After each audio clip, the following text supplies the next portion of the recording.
I'm Anant Narayan, class of 75, IIT Bombay, and Vice President of the IIT Alumni Center, Bangalore. It gives me great pleasure to invite you all to this IIT Alumni Center's webinar program and introduce you to today's speaker, Mr. Manish Margil, and the moderator, Mr. VP Baligar, both IIT Bombay alumnus as well as distinguished bureaucrats. Manish, introducing Manish. Manish is a graduate from IIT Bombay, as I've said, 1996 batch. 5-year integrated MTech in electrical engineering and joined the Indian Administrative Service right after his IIT. He's from the 1998 batch with Karnataka Cut.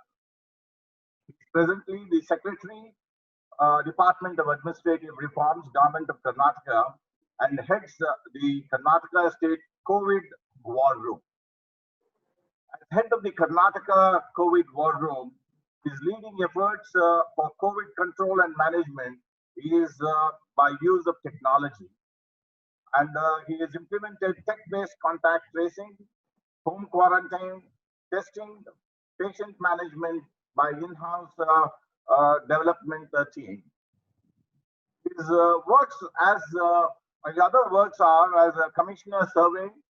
He headed the state land records and survey, brought about land records and maps on mobile. The app is the Shank, which has got more than about a million downloads as of today. Headed the civil citizen service delivery system and created an online ready-made repository of caste, income, and resident certificates of all the 6 crore plus citizens of Karnataka, which can be printed anytime, anywhere. The effort won the National E-Governance Award in 2019-20. As a head of the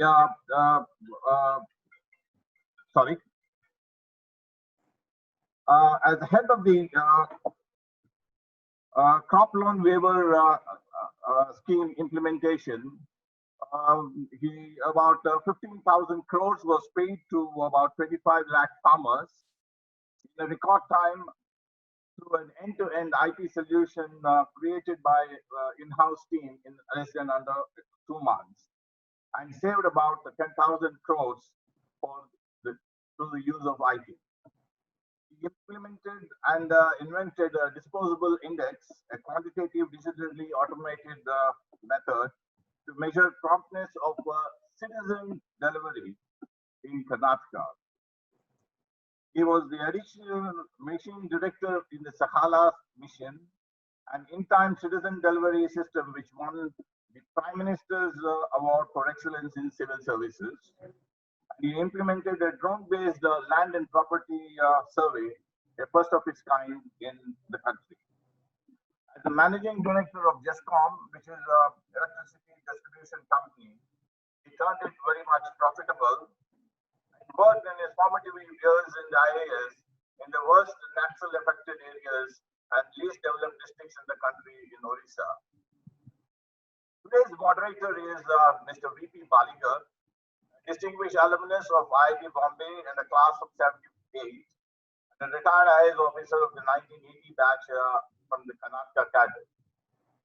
During his illustrious career as a civil servant, the Baligar has contributed to the betterment of society in several ways.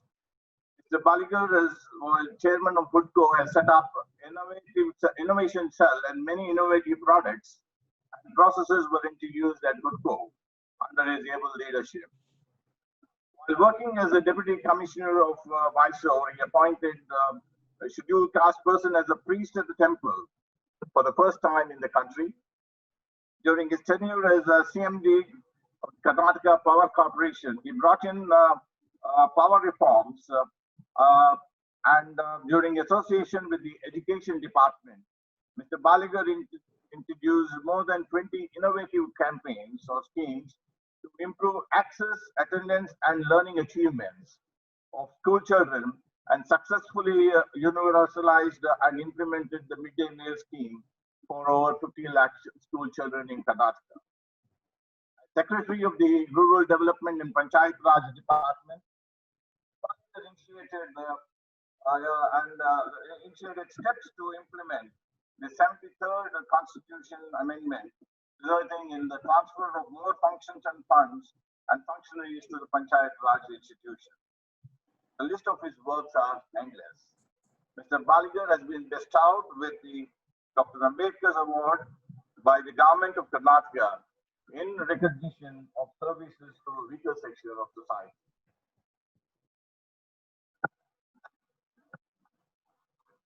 So I would now request Manish to actually start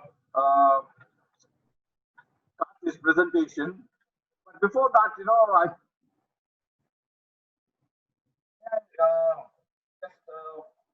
okay, we start with Manish actually making the presentation.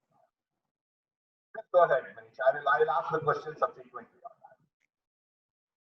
Thank you very much, Anant sir. Thank you, Baligar sir and Sushila and everybody in IIT Alumni Center, Bengaluru, and all the friends and my IIT, colleagues. Firstly, am I audible properly? Yes, you sound perfect. Don't worry. Okay. Thank you very much. Yeah. I think Anant has traveled, from the IT private sector and halfway towards government. So we are seeing the impact of that already. So on the internet. So, jokes apart, it's a privilege for me to have this opportunity to speak with all of you and be given this opportunity by IIT Alumni Center, Bengaluru. And I really look forward to this being a starting point of, government and we in the government benefiting from the excellence and the talent and the, contribution which all of you can make, and we can have a win-win, partnership together. I like to be very productive for all the participants and productive for the government also. This talk, I've tried structuring it in this manner. I'll try to, entice you with the opportunities, scale, and necessity, of course, of IT in government. It's really, it's baffling for me when I was trying to write down the amount of opportunities which are available and the scale and necessity, whether you are in the government or outside, the necessity of transformation of the government is felt by every citizen. So, I mean, then after that, when you will get enticed enough, to jump into the murky pool of government and trying to help us and the people, I'll try to tell you what are the challenges which are involved. What is it which is making it so difficult? I was seeing it as my own introduction, a lot of things were said. If we indeed did all that, how come we have such a poor image, generally speaking, among the people, and people are unsatisfied? And why we have not been able to bring that kind of a transformation, which we wish to bring. So what are the challenges I like to cover? Lest you become too demoralized with the challenges I list out. Why those challenges are worth, attempting and solving. Why is it worth working with the government? General perception is the best you can do is to avoid the government as far as possible. So what is the reason people should take a foolish decision, be mad enough to try to work? So I'll try to tell the dreams which are possible. And after having told the challenges, opportunities, and dreams, I'll try to list down the solutions, which we can together implement. And then I'll just lastly mention some success stories, because anecdotally we understand more than anything I may state. Next. I wanted to put a disclaimer. Please understand, it's like being asked to tell in an hour's or half an hour's presentation how to figure out. Government is like trying to tell you how to figure out life. It's pretty complicated. Let me try. Next. Okay, now, please, this is, I would say, tip of the iceberg. Okay, the smart city mission has committed 92,000 crore rupees from Government of India. In this, at least 10% is pure IT. So around more than about $1.5 billion US dollars, about 10,000 crore rupees are committed in smart city mission project itself for transforming the governance. And I have seen the RFPs that I'll talk to you in due course. But it's just there, and it's been there for around now 4 years. And where is the smart city we have been trying to build? But the opportunity, the money is there. RAP DRP, this is basically a power reform project. 54,000 crore is committed by Government of India. Loans are taken. We want to transform power sector. A lot of money is being spent. A large part of it is focused on IT and transforming the way IT can transform. And then, we have, to your information, the government is the biggest IT customer in the country. If you're selling IT to anybody in this country, there's nobody bigger customer than government. And one of the way you can look at the government is as the biggest customer.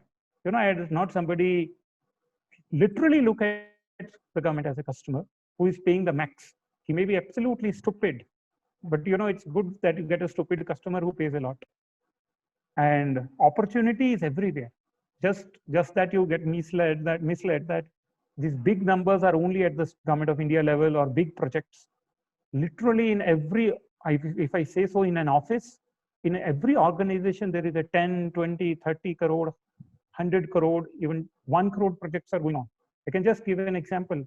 I heard, mostly must be true, to make a website in Uttar Pradesh, they paid 1 crore rupees.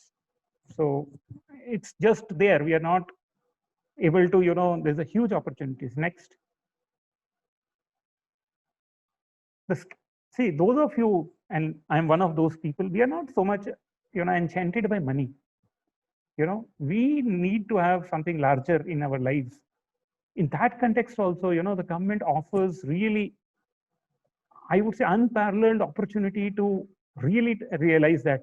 I would just mention, it's not an accident that you will never see a politician retiring. You would have Bill Gates trying to search socially meaningful interventions in life, etc., etc. The biggest of the richest of the people try to find meaning in life by trying to do social service.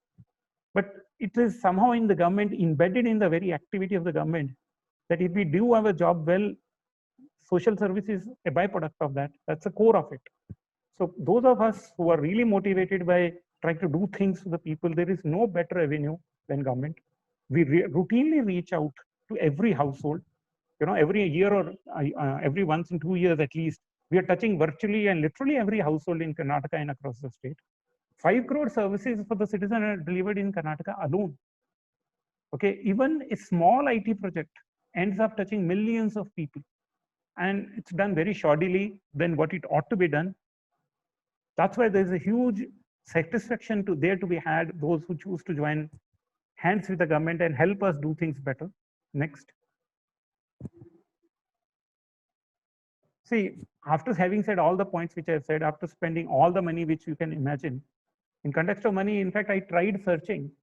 I cannot find a single project in US government funded, which as a single project pays more money than some of the routine projects which Government of India and Government of state governments are funding in Karnataka. I could not find a $1 billion IT project funded by, Government of USA. So necessity of IT is proven by that itself.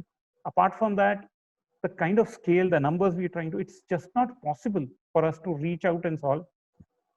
Realization has happened in the government also. The only and the best way for us to meet the aspirations of the people is to empower them.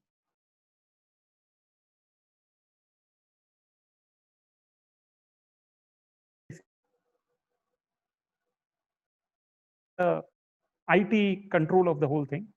So we want to build systems which are in control of people, hassle-free and yet secure. There is a lot of, this dream itself is so good and necessary, that, I mean, that it's really, you feel, why is it taking so long? Why is it not happened already?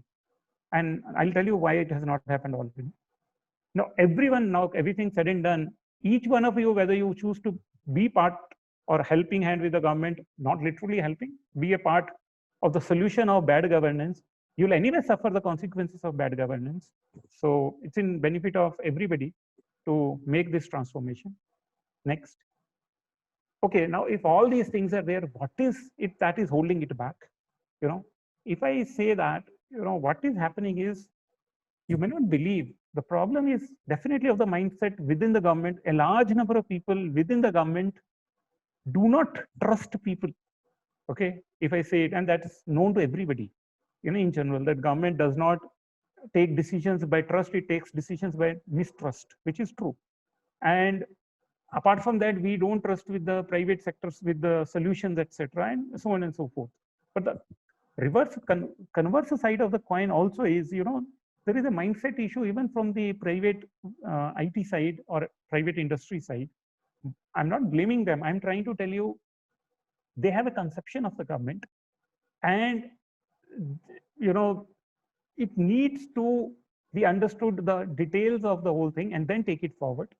I'll explain it as I go forward in next few slides. Definitely one of the challenges when you try to work in the government is the interests and the contradictory interests which will pull in multiple directions are so many, you know, that itself makes it extremely difficult to find anything sensible coming out of any effort. And then this is extremely important, the third point, there are hardly any successful models to learn from. You know, please imagine that working in a government, please imagine that working in a government is like starting a startup. You have no real model whereby you can say, okay, in doing A, B, C, I'll get, you know, $1 million or a $10 million or a $100 million business. It's even to make your model successful, it's very difficult, and that you, I believe, connect very quickly. Working on a project in the with the government is like a new startup you would be starting. And imagine if somebody says, I'll do this startup and I'll complete it in 2 years. You know, how successful is he likely to be? And this is roughly the best way I thought I could put it across to you. How is it like to work with government for the projects which we are trying to take up? And there's another challenge. The people who have the solutions, you know, the government just doesn't allow them to enter the, you know, our system to come in. They'll just not qualify. I have seen in my own systems, I have gone out of the way, allowed some of my, you know, known fellows who were competent but would not get projects. You know, some of them would end up having even E. Sridharan, the great metro guy, visiting their offices. But when it comes to awarding the contract, he will not get the contract of the government.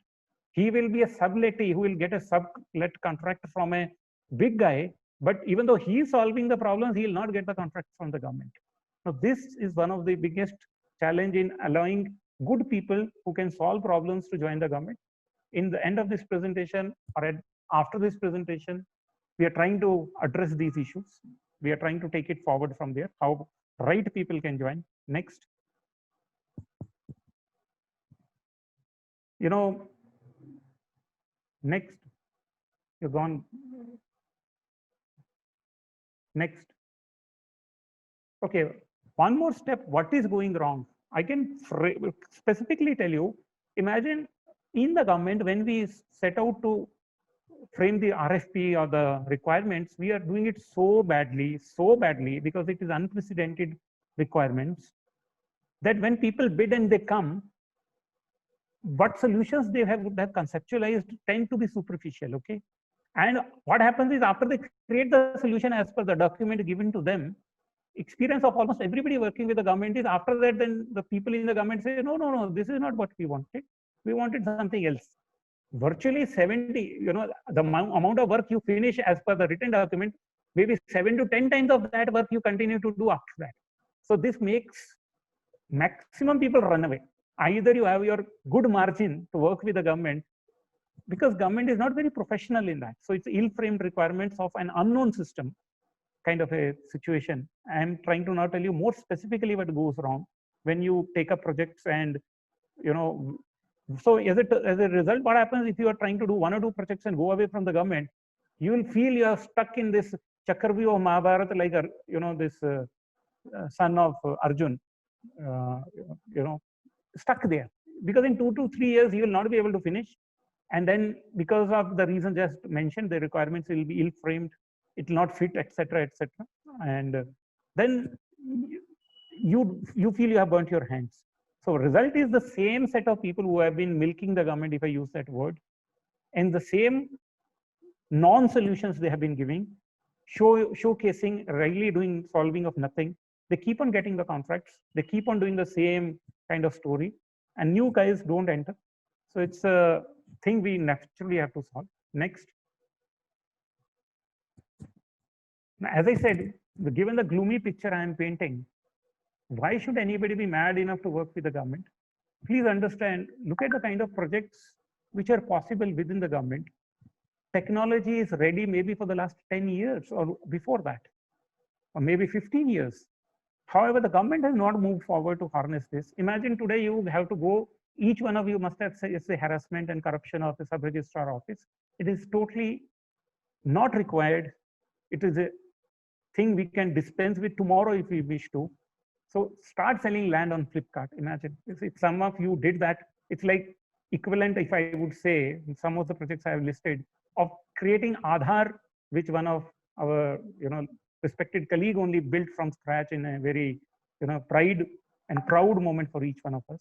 Second, imagine people taking a self-service of all the government services, like the way we print our boarding passes.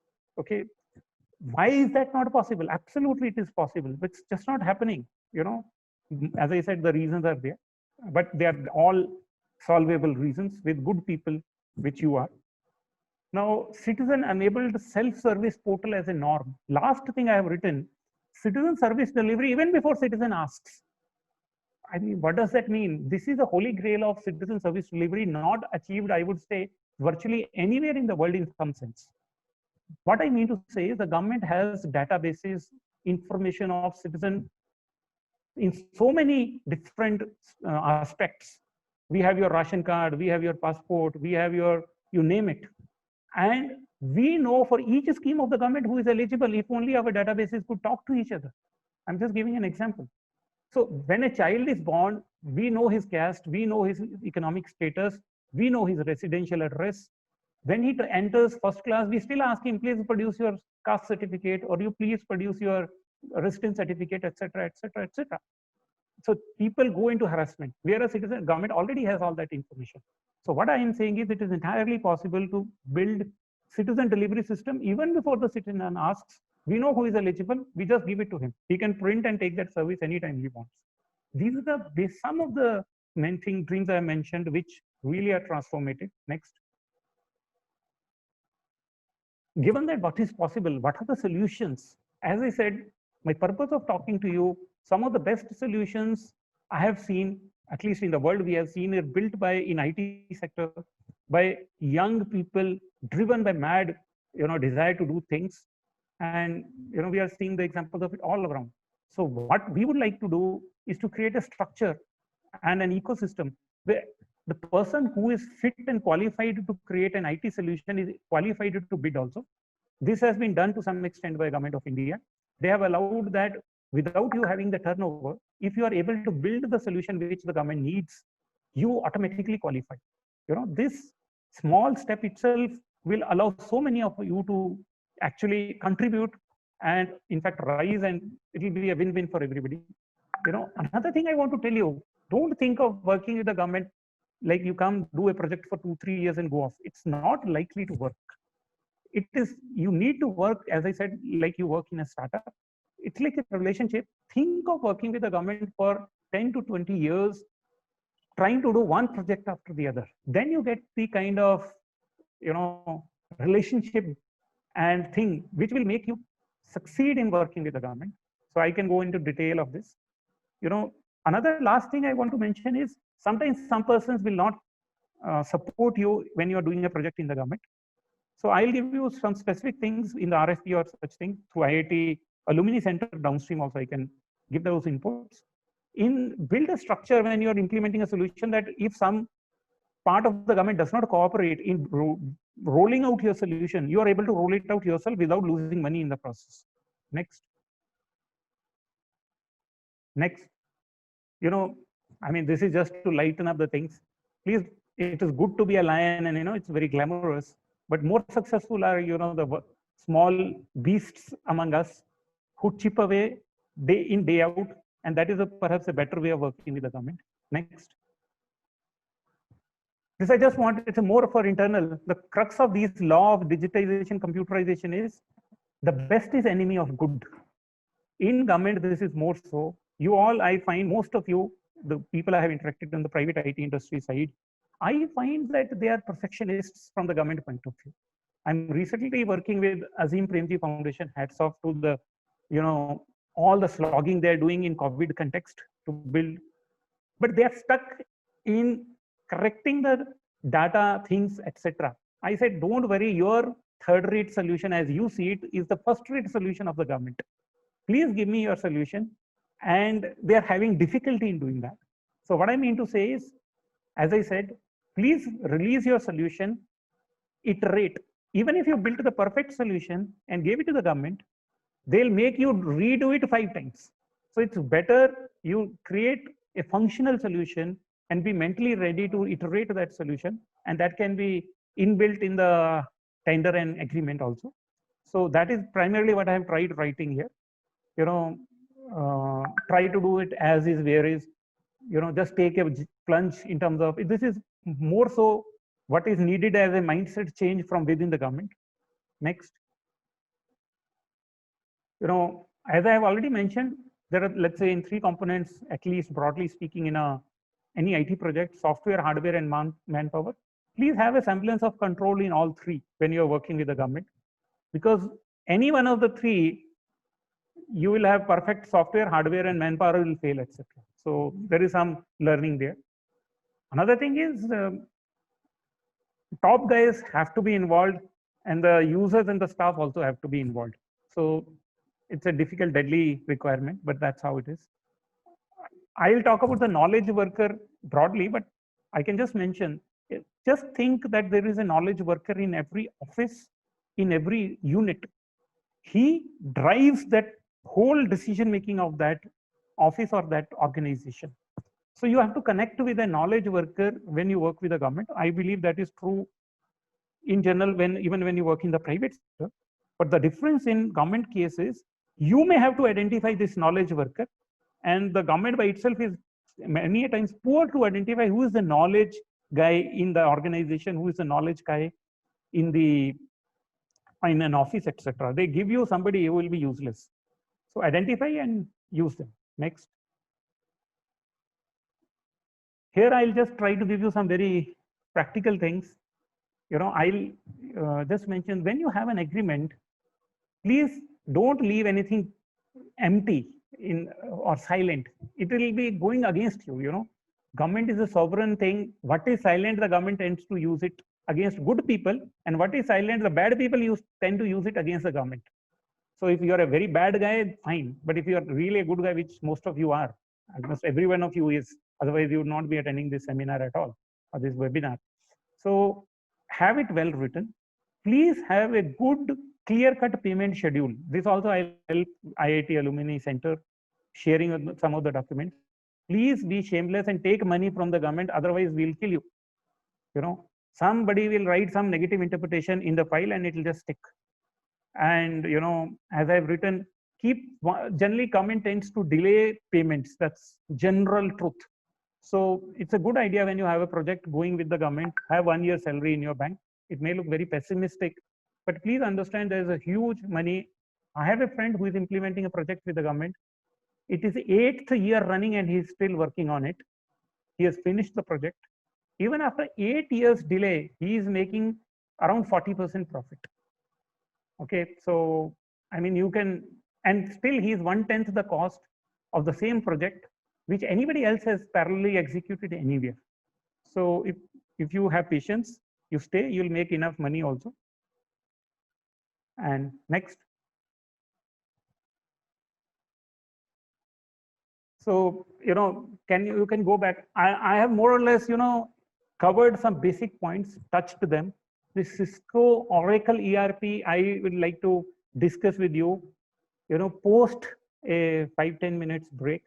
And, there's a lot of discussions which are possible, a lot of learning for me and everybody. At this stage, I would request Baligar sir to, invite some questions, a lot of thought-provoking points I may have made.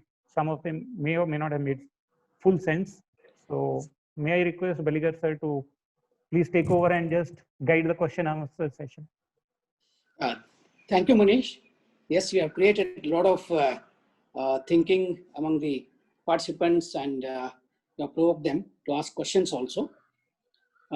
You have rightly touched upon important issues concerning this subject, like what are the opportunities, what is the scale in the government, and what are the challenges, and you have rightly addressed these issues, important issues. See, what you have touched is mainly how to provide solution to the people, public, and what are the challenges there. I would like to start with one question. Suppose there is an youngster with bright ideas, and he or she would like to present it to the government. Could you tell how to go about it? Because many of them may not know. For the first time, they may be interacting with the government officers. So they have a bright idea. It is not RFP issued by you, but maybe they have a good idea. They would like to start working on it. What would you advise them?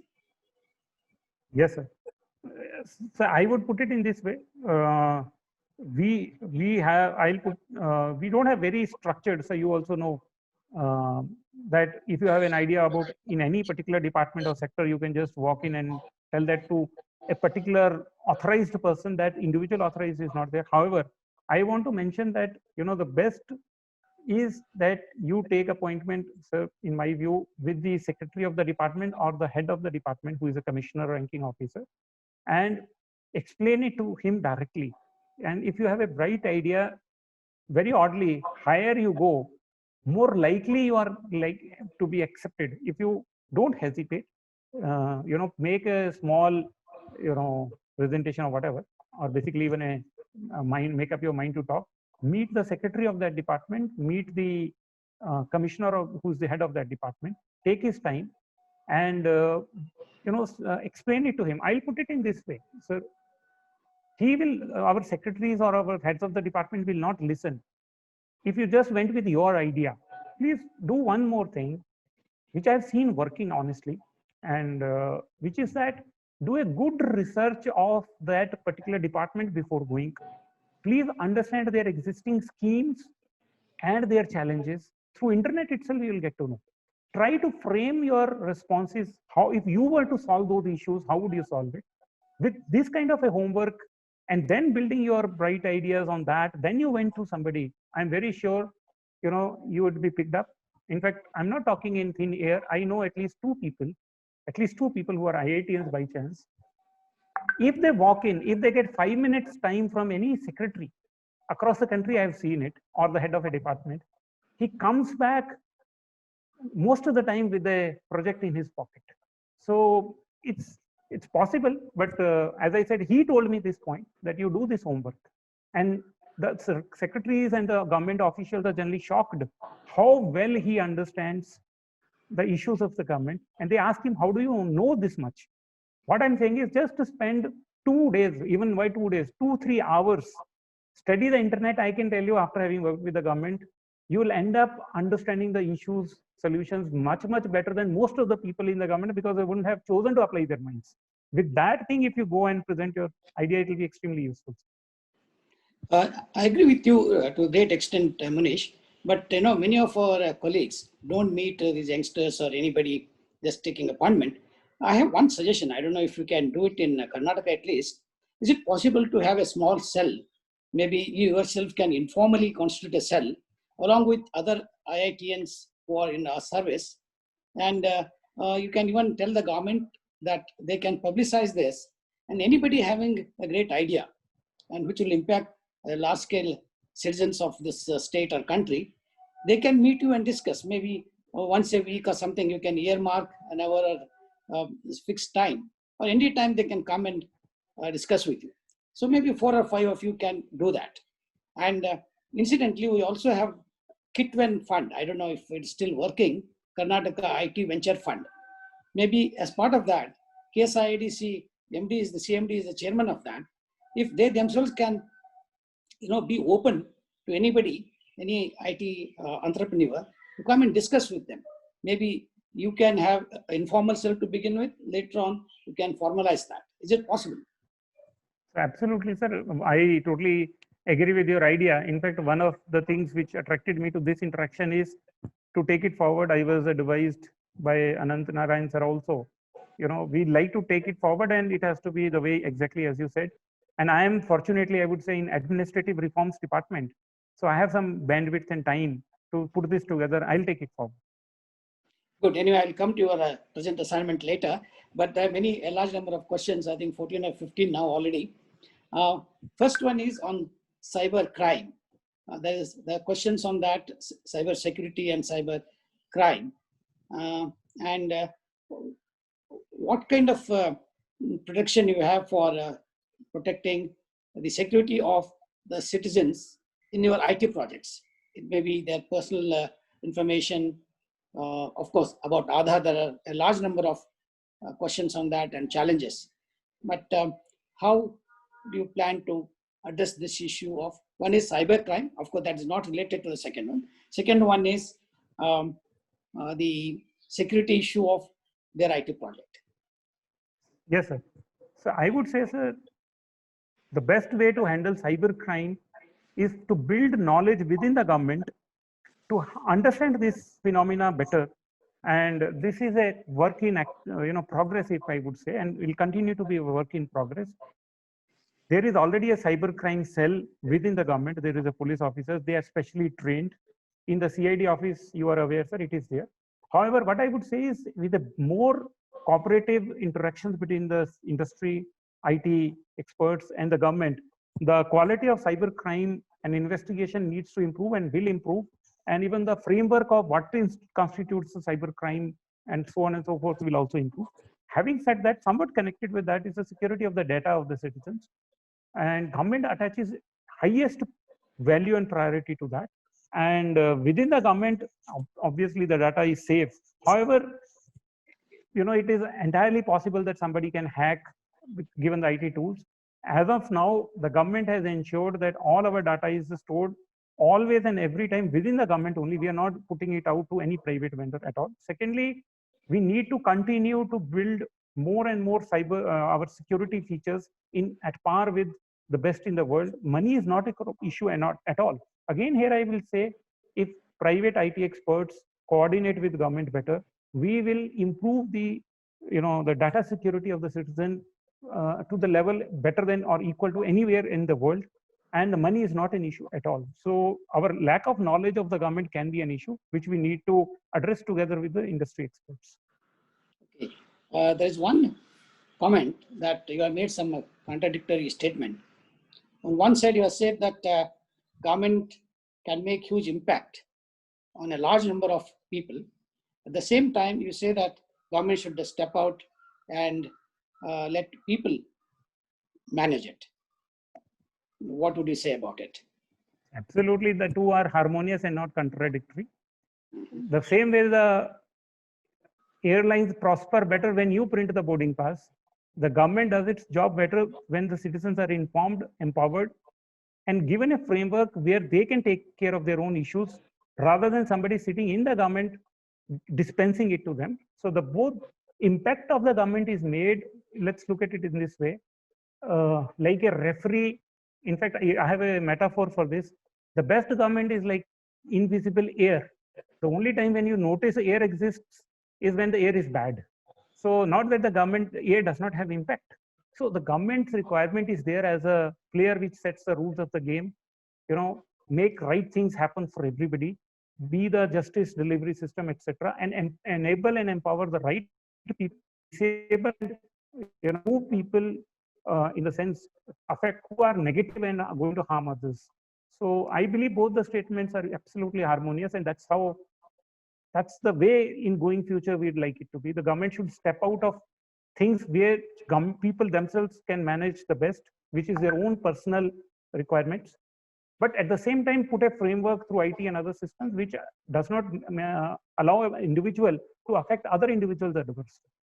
No, what you are planning to do is the last mile connectivity between the people and the clerk or the lowest level officers. You are trying to remove that and enable the citizen to get the services online. Like, for example, incumbent certificate in a sub-register office today, we don't have to go to the sub-registrar's office. Online, we can download it. So you are empowering the citizens to get their own service online, isn't it? Absolutely. So you made it more succinct by the example. You know, most of the functions of the government, citizens, as sir said, they can do it themselves, and we don't need this middleman of the government staff to do it for you. Okay, there's one question on your dreams that you told, dream projects. So of course, this is already spoken about in media, etc. Is it possible to go in for electronic voting in democracy of ours? Do you think it is in the offing? So my personal view at this point of time, no.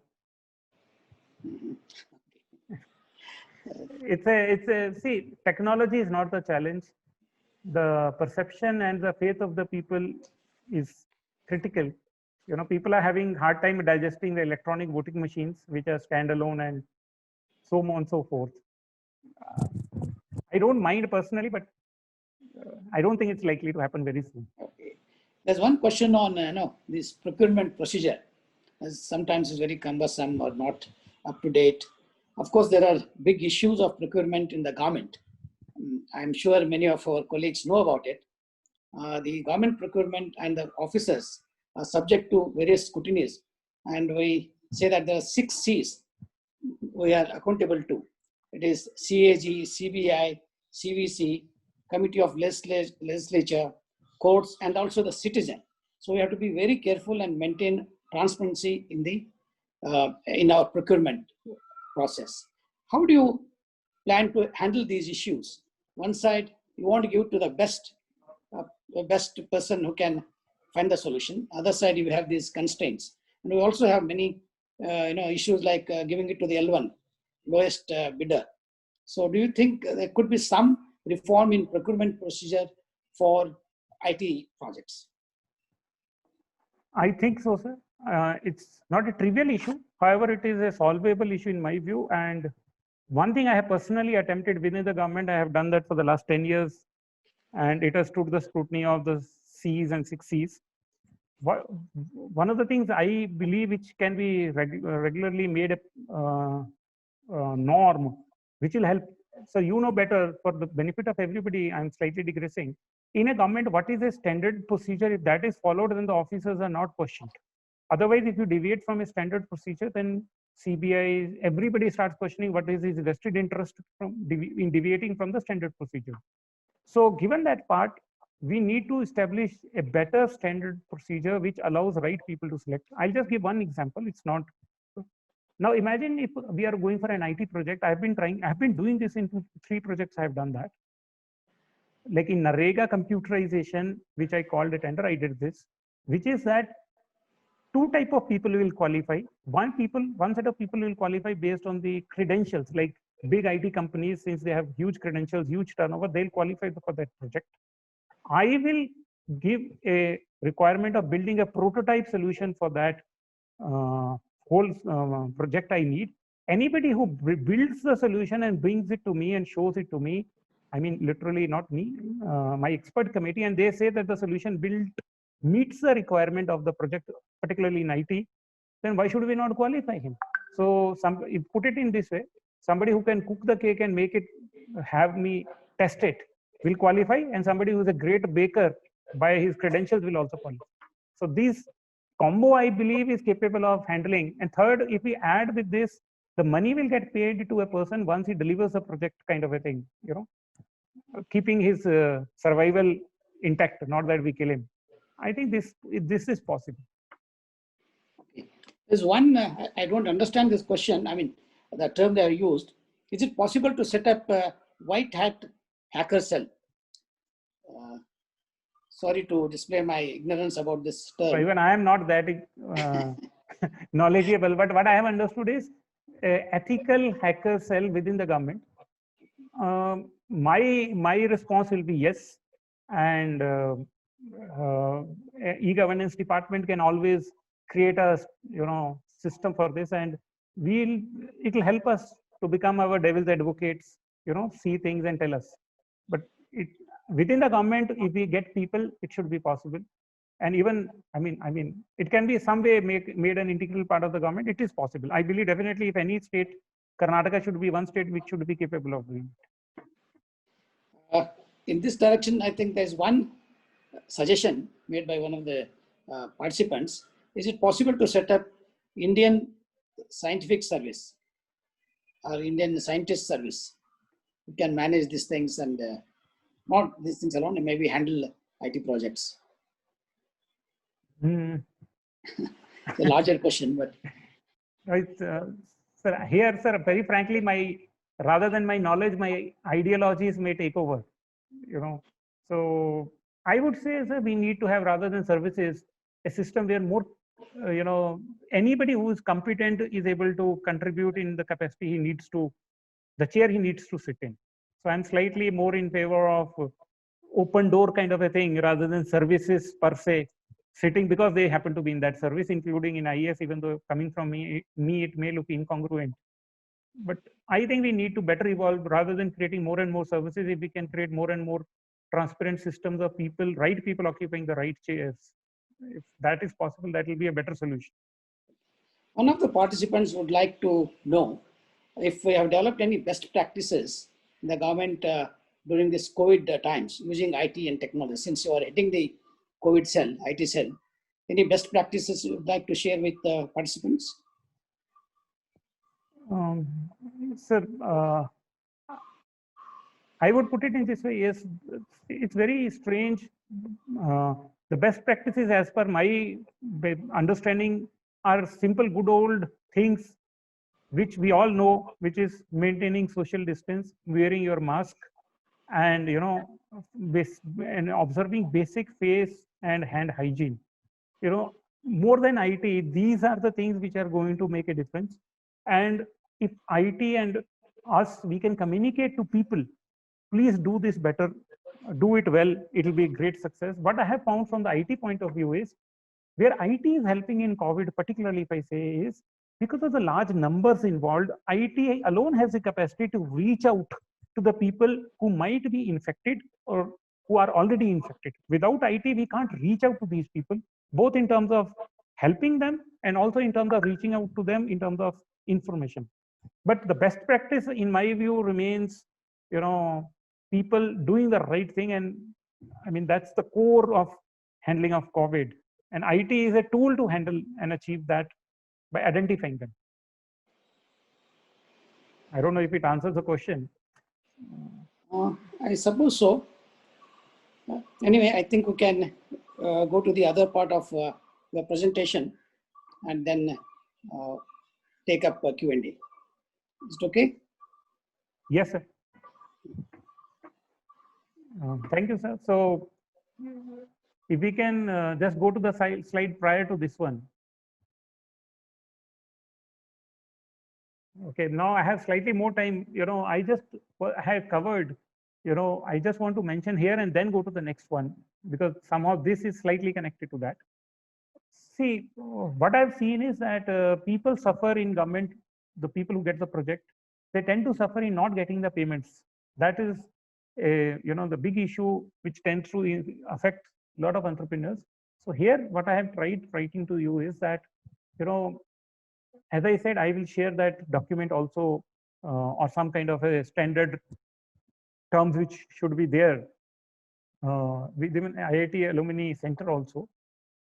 Whenever you are taking the project, assuming all the, you have crossed the chasm of, death sea of government and somehow landed a project, you have delivered also. One of the things at that point of time when you are signing the agreement is that please have very good, clear and accurate payment schedules and take your payments as per that. And please don't end up, be good with top to bottom is my frank suggestion, in the sense that you never know who has that knowledge, in the government. It's generally not dictated by hierarchy in the government. Sometimes somebody who is a lower hierarchy person would have a lot of knowledge. So I have seen with some of my friends who have worked with the government that they have worked from top to bottom with everybody, and such people tend to be the most successful in working with the government. And last point I wanted to tell you, what tends to happen is that we do our part of the job. The government systems tend to be slightly unprofessional, if I use that word, and particularly so in new projects. So my suggestion on the last point is roll out with your own staff.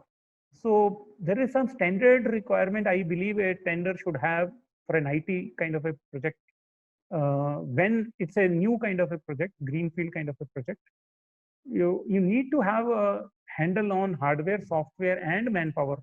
It's slightly disconcerting to some people, but I have seen some solutions being created which don't get implemented because you don't have the adequate handle downstream where the implementation happens. Out of 100 rupees of an IT project, the manpower requirement could be as little as putting one person in each. Let's say if you're implementing the whole Karnataka project, and you have hundreds of locations, putting one person in each of the district, there are 30 of them. Even if you are landed with a 10 crore project, putting one person in each of the 30 districts and building that cost in the IT project itself is worth $1 million, I would say, because you need to have this control, because your IT system, the government people will not communicate properly downstream many of the times how the IT system works. So that's what I mean to say. Sometimes you need to build this. So I'll be more specific, as I said, when I share these documents with IIT Alumni Center. Now coming next, this brings me in an indirect way next. Since if I kept talking, I felt about the government projects, etc., the learnings from that. Many of you will be very far removed and will think it is irrelevant and will take effort to connect to it. That's why I have mentioned specifically this Cisco Oracle ERP, I believe in 1994. I was just trying to brush it up and slightly read it. Lot of vendors in this ERP, at least some of them, lost money. Okay, you can check up. I was just reading that part in Harvard Business School review, and it's available. And still they stayed on with the project and they completed it. So one of the things at the core, which this ERP is a successful implementation, this is, somebody can say I'm contradicting myself. I have said that go incrementally. Now this is a big bang kind of a ERP rollout, but please understand what all it needed to have a big bang ERP rollout in Cisco Oracle, where the visions were clear. What I read was that from top till bottom, people were involved, committed. One thing they said, they withdrew people from the departments of Cisco who were critical for the functioning of those departments, and they put them as part of the ERP rollout or the creation team. They said until it hurt when you remove the person, you are not removing the right person. Now, I'm just giving an example. And it brought that level of commitment from everybody, including the vendors. In fact, as I said, I was reading that some vendors actually lost money. And what I am finding is that when you come with 2 to 3 years view of working with the project and just delivering it and going off, apart from the fact that we don't have an ecosystem in the government, that in 2 to 3 years you deliver something and it fits in the government and you go off. Your your project will be perfectly executed, but it will not fit in the government. I'll give you an example how. Imagine your grandmother is making, food at home, and she's handling the kitchen well. She does it all for years, decades. She has been doing it. Now this automatic chapati roller fellow comes and he say, okay, now here is this automatic chapati roller. Please take it. Would your grandmother be able to use that automatic chapati roller? She'll not be able to use it. There's nothing wrong with the product. For her to be able to use this automatic chapati roller, is disrupting her so much that she's not going to use it. So what tends to happen is when we build solutions which are perfect by themselves in silos in government, people don't realize what I have seen is that in government, virtually everything is connected with everything else, like in our own family. It's not that one person works alone, and that kind of a bifurcation of exact work does not exist in the government. Either it is horizontally distributed or it is vertically distributed. There is not a single work which is done by a small group of 5-10 people. Everything is done by hundreds of people.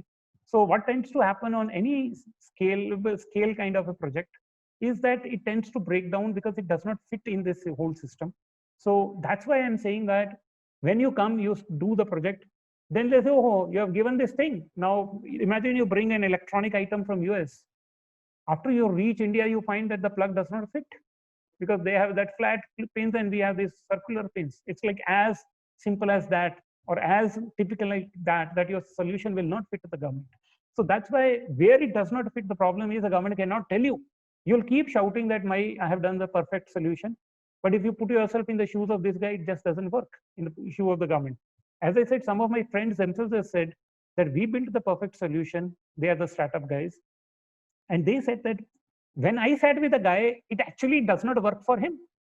Now, I could be happy for having delivered something and I could say that this is all that you wrote in the RFP.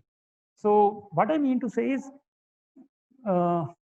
it's good to think working in terms of a decade by not in one project after the other, series of projects, so that you build a relationship. And we would like to build this ecosystem wherein not every pass out of IIT should not need to learn this whole thing again from scratch. That's one thing I'm looking forward to build this ecosystem of knowledge, as Baligar sir said, with IIT Alumni Center and in general through an institutionalized arrangement within the government also, where this kind of a learning is inbuilt and the person who joins new, he is knowing kind of a thing. If you go to the next, what I mean to say is, it's very strange. I found it very strange that Cisco Oracle's ERP lessons, why this became important to me, where from it came into my head. RAP DRP software solution was implemented by one of the biggest IT companies in the country in Karnataka. And they were saying there should be 3 conference room pilots, CRP1, CRP2, CRP3. And this is one of the biggest IT companies in the country. I was surprised from where this CRP1, CRP2, CRP3 is coming.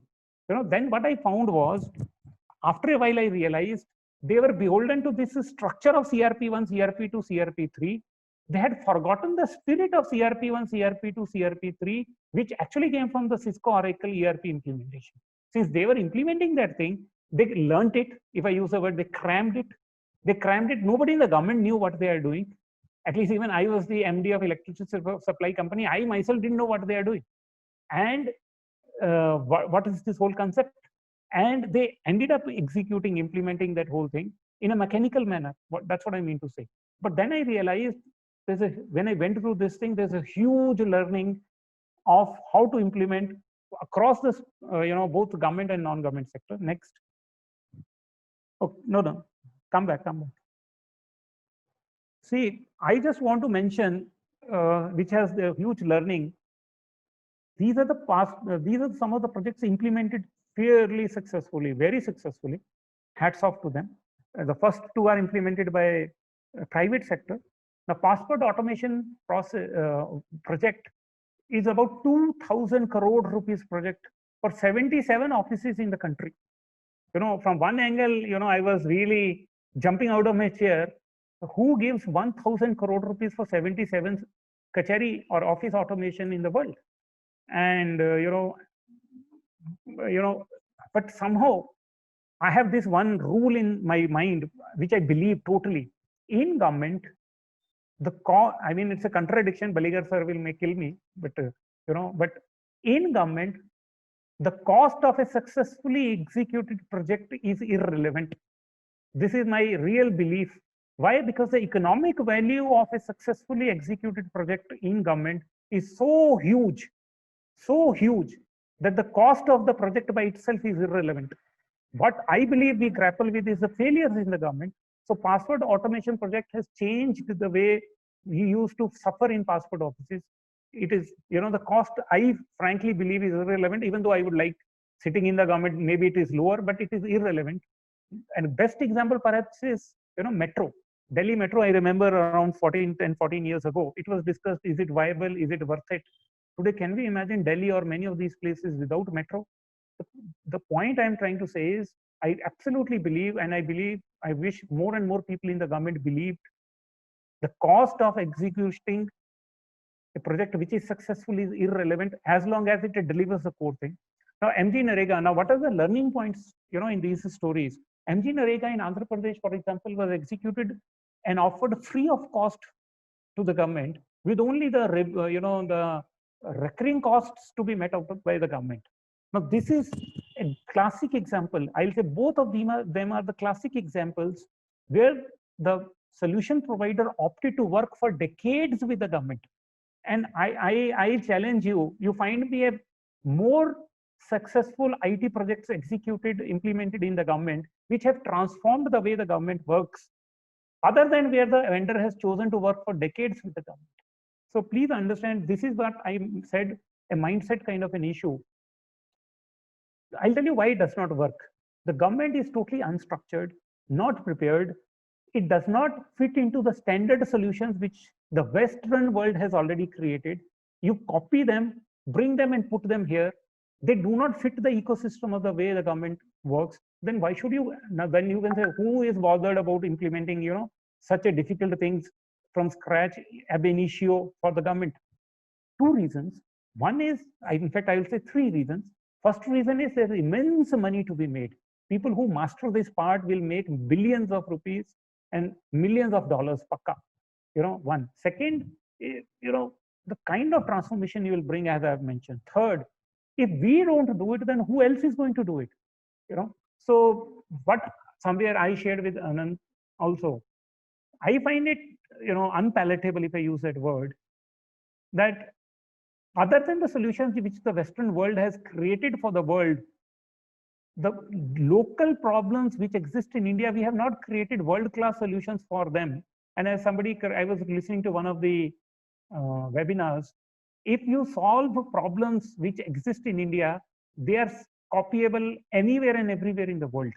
So the problems which we see in the governance in India, they are not solved anywhere else in the world.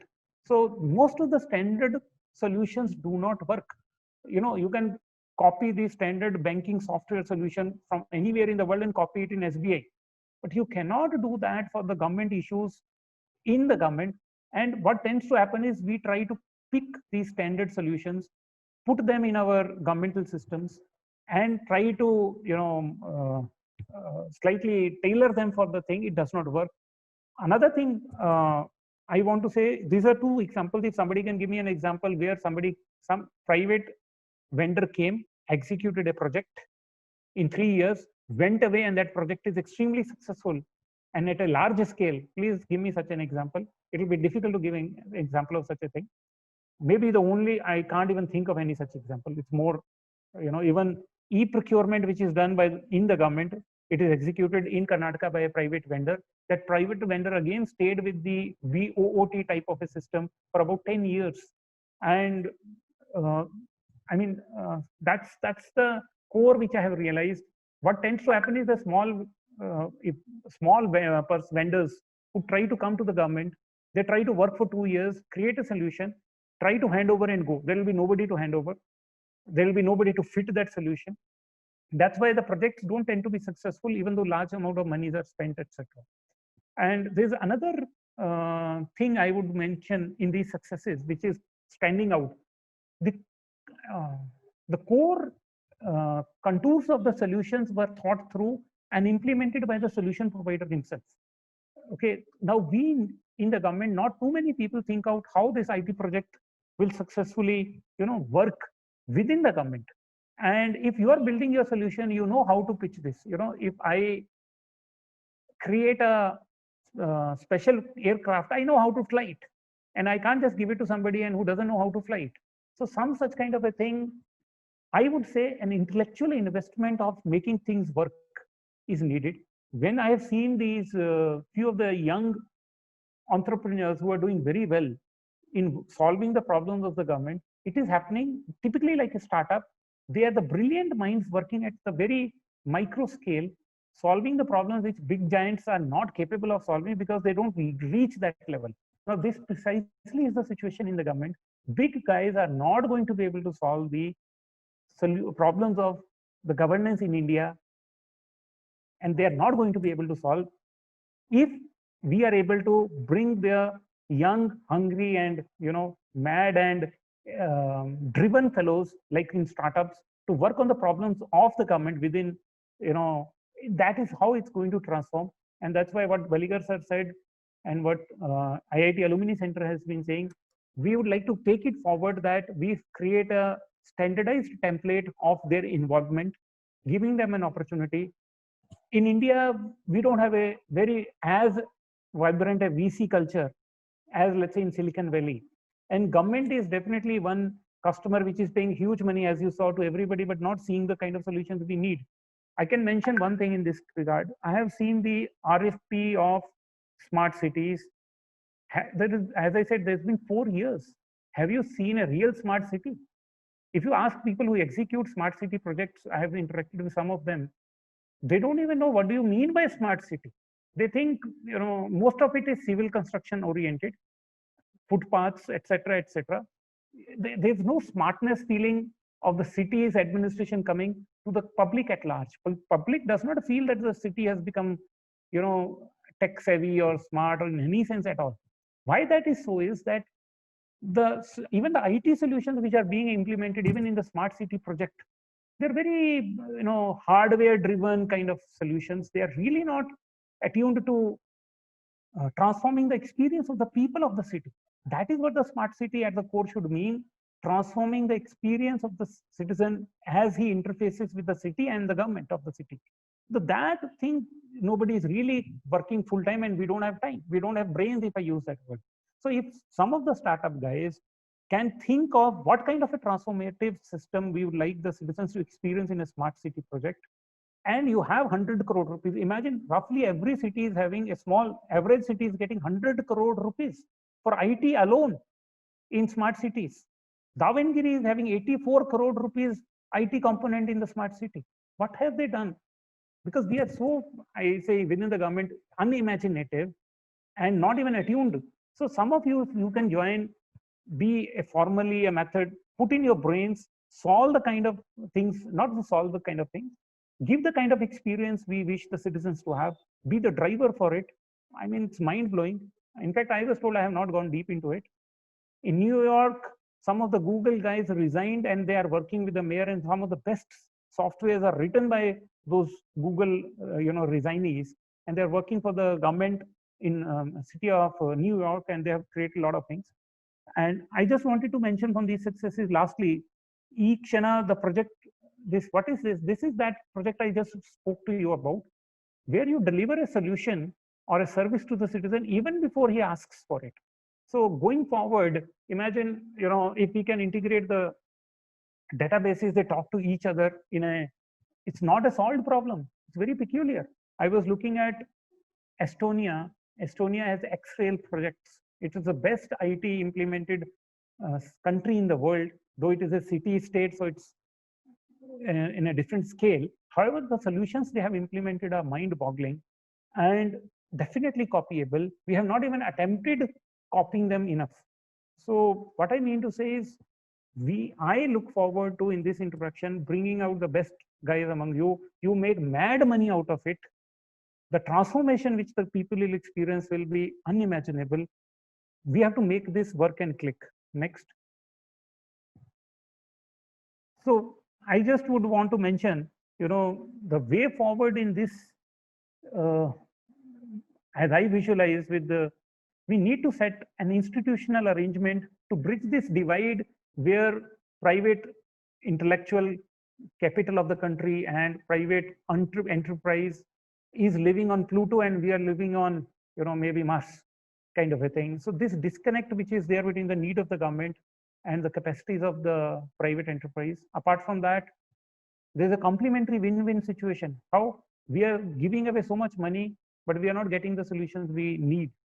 And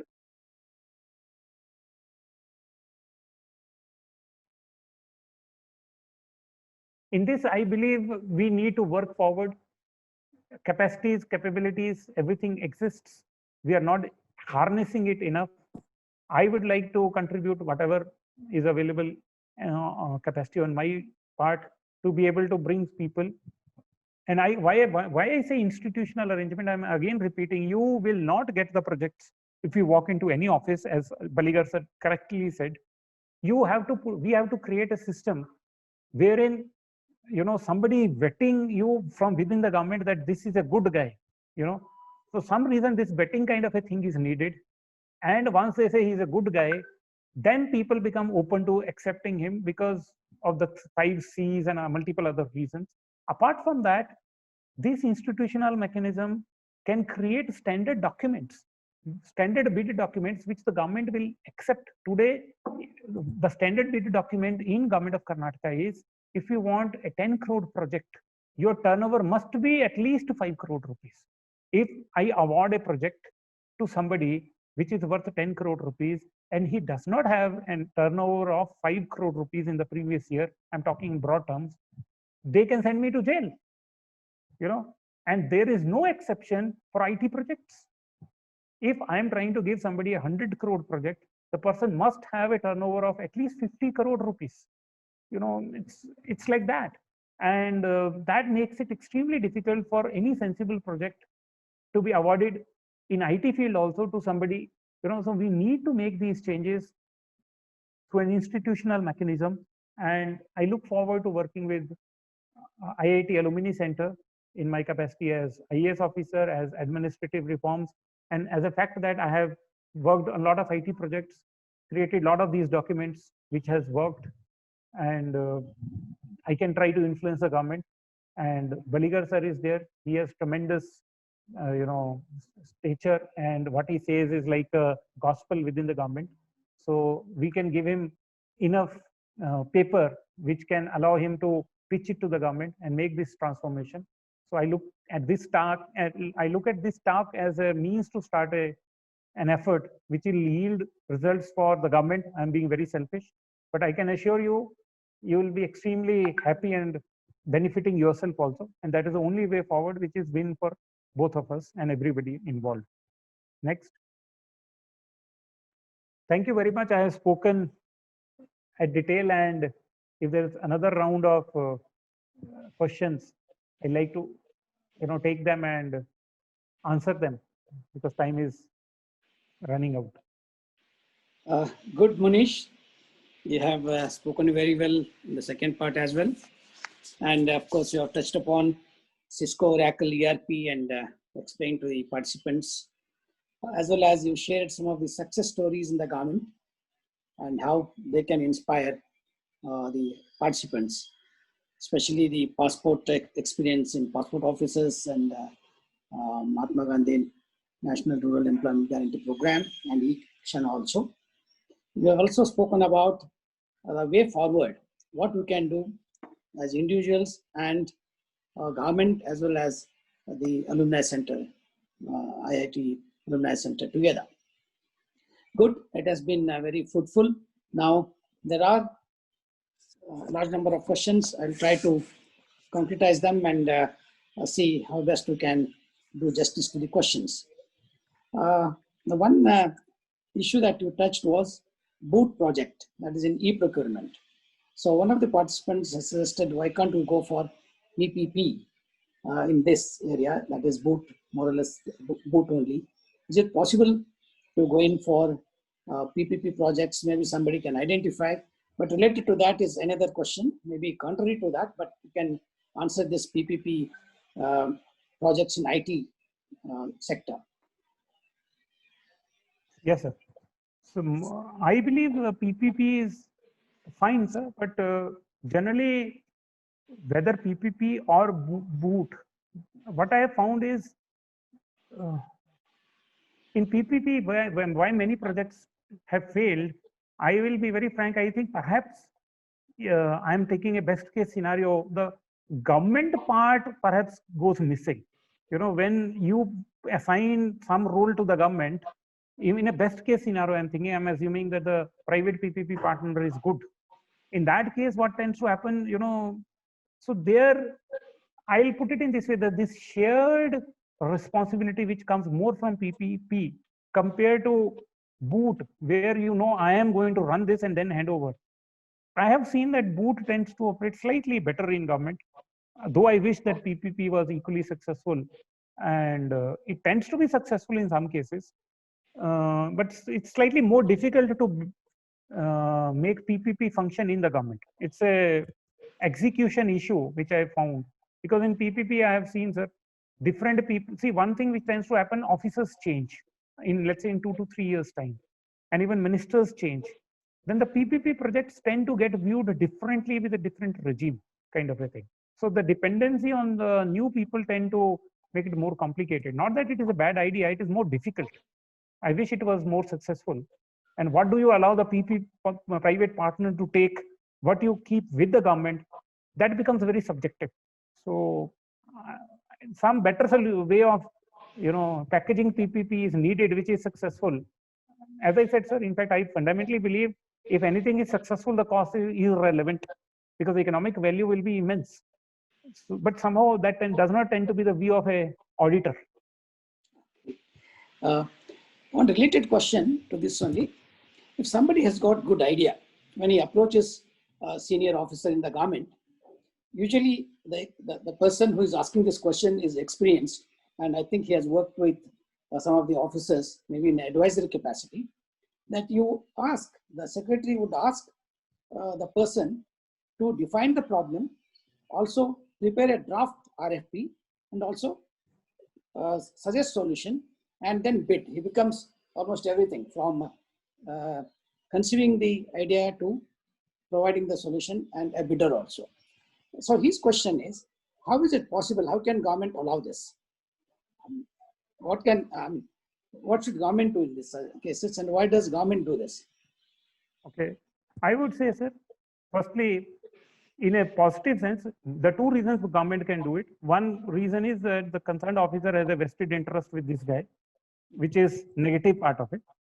The positive way of looking at it is, you have a visionary, you know, in the government also, some people happen to be mad visionaries or mad guys who want to make a change, who just can't sit. So they find this guy who can bring the change they have always dreamt in their lives. So, and he takes that risk. So I totally agree, to mitigate the risk of such good people within the government, we need to create an institutional arrangement, as I said. Now imagine instead of this guy doing this whole thing, as Baligar sir, you yourself said, if we have this institutional arrangement of a cell, which is created, also may have a support from independent IT professionals who are part of this cell. This cell takes up the ideas, put it in an independent vendor neutral kind of an RFP, and bid it. Then this is a win-win for all. In absence of such a ecosystem existing, some of the good officers end up taking huge risks, and some of them suffer also for that. So I'll not cast, if there some intentions are wrong, yes, it is bad. But you know, right now, good mechanism does not exist for a good officer to allow such a thing to happen. So he is doing all this, but the person who has asked this question has asked.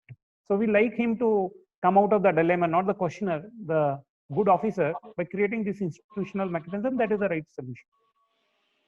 Another question is, how receptive would the government be to SaaS solutions, software as a solution, related to urban governance offered by IT companies? Basically, pay a subscription fee for SaaS solutions.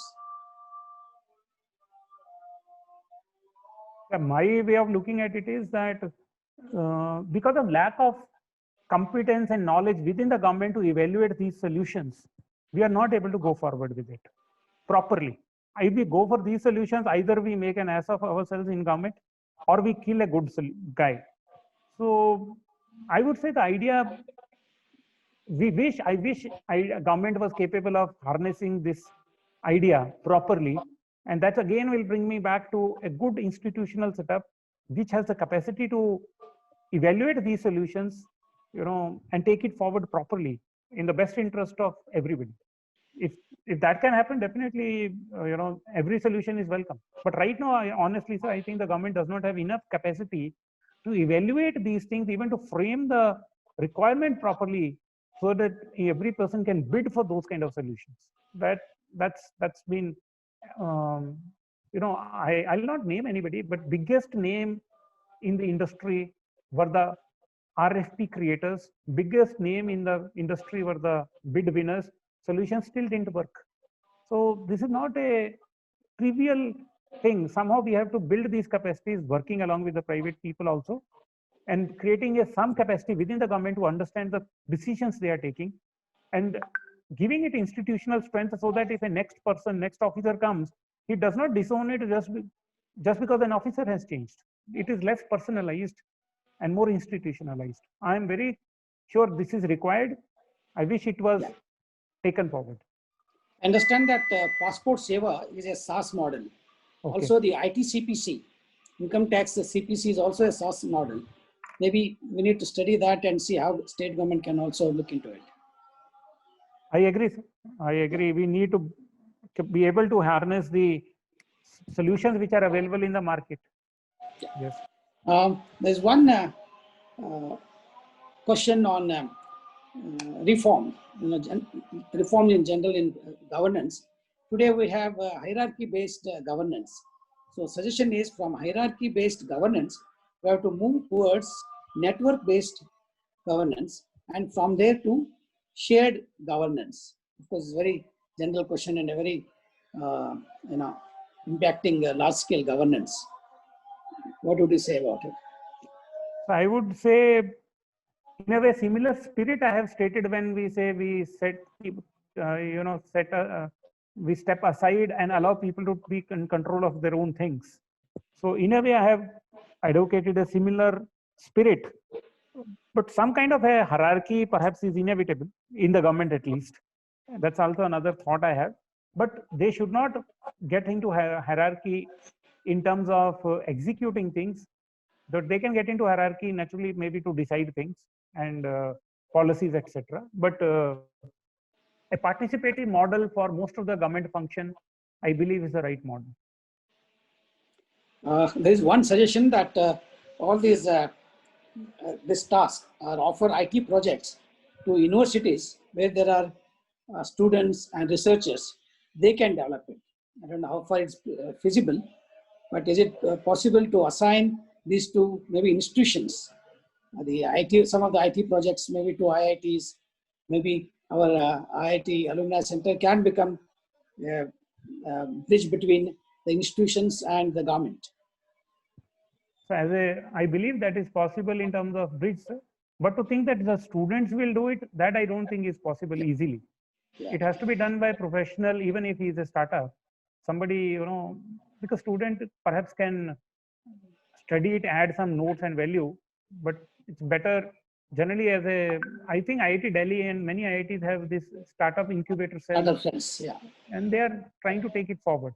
So, and they did get some, my own brother-in-law, from IIT Delhi, he set up a startup. He got funded also by DRDO, or somebody got some projects also some 20 years ago, 18 years ago. So, I mean, I think the idea is being attempted. We have to make it more institutionalized and more success for both the partners. Okay. I think I will ask you the last question, and after that, maybe wrapping up can be done. See, Manish. Yes, sir. Okay. You have been in many departments and implemented excellent projects impacting a large number of people. And I always call you as a solution man and a person who finds solutions to the crisis. So whenever there is any crisis, they call you. When you are not wanted, you are shifted. For example. Thanks a lot. A few things. Okay. My pleasure. Yeah, when loans had to be disturbed to 25 lakh or 40 lakh farmers, though you were somewhere else, you were called and given that task. And that has happened in many other tasks also. But when you create problems for them because you don't like their interference, you are shifted. Now, you are shifted to the Administrative Reforms Department. Many of them may not know that it is termed as a punishment posting for IAS officers. But I'm sure even here, you can really show your mettle and come out with some fantastic solutions, which even politicians will appreciate and accept them. Like maybe setting up a cell for these IT projects. And I would also like to know if you have thought of any new projects, big ideas in the government as part of your department. That is, you are driving the reforms. Administrative reforms is not, just civil services, service matters or any such things, reducing the hierarchy, etc. But if you have already thought of it, I don't know, you have got time because of COVID, if you can really think of some reforms, maybe 5, 6 reforms which you can drive from the Administrative Reforms Department, that would be really great. Do you have any ideas like that? So thanks a lot, sir, for your kind words. In Administrative Reforms Department, sir, I have some ideas, but I need around 2 to 3 years time and some kind of a support from the powers that be. So to make them happen. Apart from that, there's a lot of change in the government we can do, we believe, and the way we do things.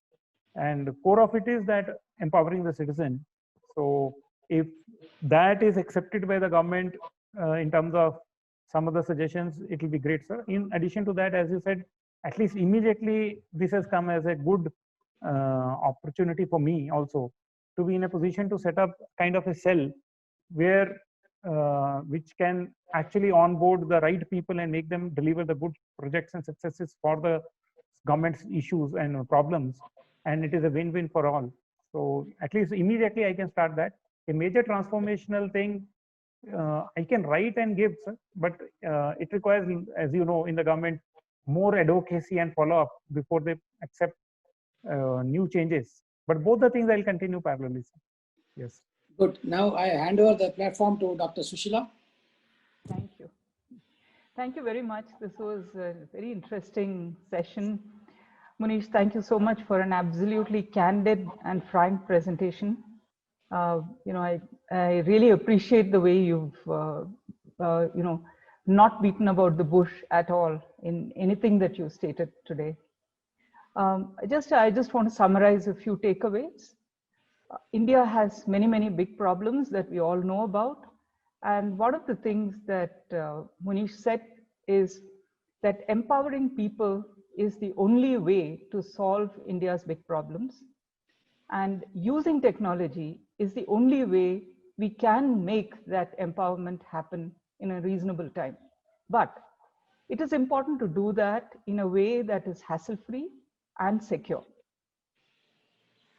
He gave us a number of examples, and he said that even small IT projects in the government touch millions of people, and therefore it is extremely satisfying to take up even a small project for the government.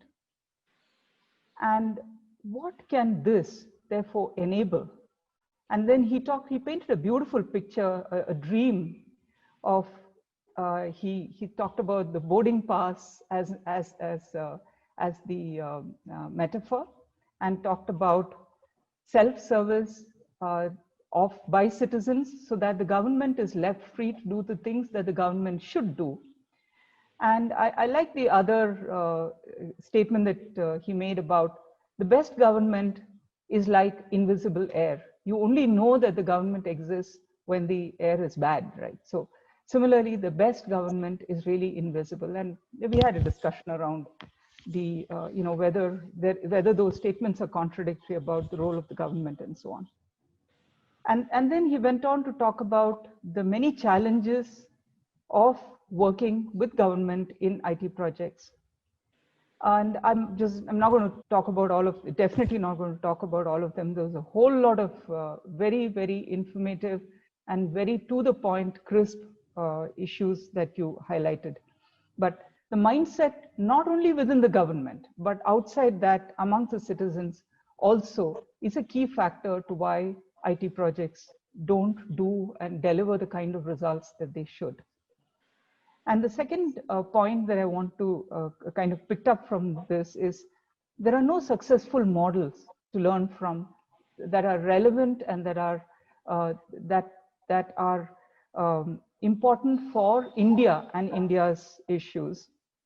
So working in government, in a government project really feels like being in a startup. And therefore, that is the way to approach projects, IT projects in the government. And he also highlighted one paradox, which is that new solutions can't enter and old ones don't solve the real issues that they are setting out to solve. So with that, he went on to talk about and give us some very practical tips for working with government. And he included in it a very simple government survival guide. I really like the way you put that in. Just again, one of the important things you said was there is enough money. Money is not an issue. And for people who have the staying power and the patience, there is a lot of money to be made and a lot of satisfaction because you really served a very important purpose for society.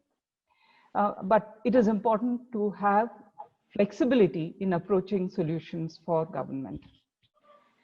And the other important point he made was that the importance of upskilling in the government to be able to understand, evaluate, and implement IT projects in today's environment. Mr. Paligar, you were absolutely outstanding. We could not have asked for a better interlocutor for today's webinar.